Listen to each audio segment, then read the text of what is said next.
My golden child sister stole my money to buy a new phone, so I sold the car that my parents bought for her and kept the money. My golden child sister stole my money to buy a new phone, so I returned the car that my parents bought for her and kept the money. My parents have always treated me and my sister differently for as long as I can remember. Whenever there was a fight, they would always take her side. When we were 8, she broke the antique vase that held my grandmother's ashes. It was very dear to my mother and she knew she was in trouble, so she blamed it on me. I tried telling them that I was in my room when it happened, but they didn't listen. I was grounded for a whole week while my sister was rewarded with her favorite food for telling them the truth. They also wouldn't celebrate my birthday because they were too busy working, but they would always go all out for my sister's birthday and buy her whatever presents she asked for, even though her demands got ridiculous at times, like wanting the latest phone at just 12 years of age. My parents never said no to her. Meanwhile, if I wanted to get new clothes to wear, I had to beg and do chores for a whole week. You see, my parents considered our grades to be the most important thing in the world. She would always get the highest grade in school, so my parents would praise her nonstop. I really tried to match her performance by working hard, but never did as well. So they would always tell me things like, maybe if you learned more from your sister, you wouldn't be such a disappointment. And my sister kept on taking advantage of their favoritism. Things like snatching the TV remote from me and taking my toys but never sharing hers were normal. But she also went too far sometimes. One time, I was really excited for my school field trip and spent the entire week preparing for it. My sister saw that, and decided to sabotage me by lying to my parents. She told them that I had been peeping on the girls' washroom in school, and to my surprise, they believed her without even checking for proof. They never called the school to confirm,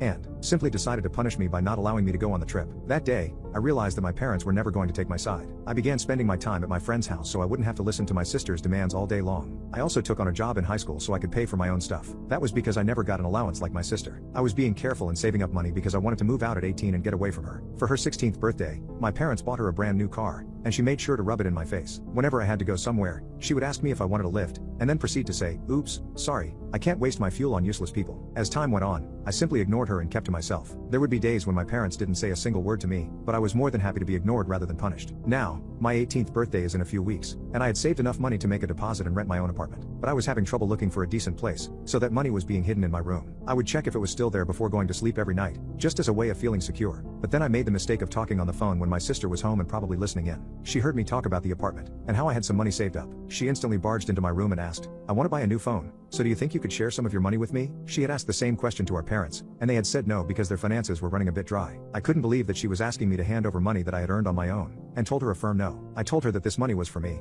and that if she wanted she could get a job herself. She refused, and got mad at me for suggesting that she should work. Then she ran away and I breathed a sigh of relief, thinking it was over. However, when I came home the next day, I saw my sister holding the new iPhone 15. She was telling our parents that she had bought it with her own money, and they were praising her to be so independent. I immediately rushed to my room, and saw that everything was on the floor. She had searched through all of my belongings, and found the money I had kept hidden. She had taken the exact amount that her new phone would have cost. I rushed back down and screamed at her, telling her to return my money. But my dad got in my way and told me to calm down. I explained to him that she had stolen my money to buy that phone, even though I was saving up for an apartment. I demanded that she return my money right now or else I would report her for theft. But just like always, my parents took her side. They said that she would never lie about something like that, and I was attempting to undermine her efforts. Out of the corner of my eye, I could see my sister smirking as my parents told me to apologize to her. I refused to do what they said, because I was telling the truth. I said I can prove it by showing them my room and how it was ransacked, but they still didn't listen to me. I was appalled to see how they were blind to my sister's antics, and how little they cared about anything I said. I decided that enough was enough, and that I would get my money back one way or another. I knew those three were going on a vacation next week without me,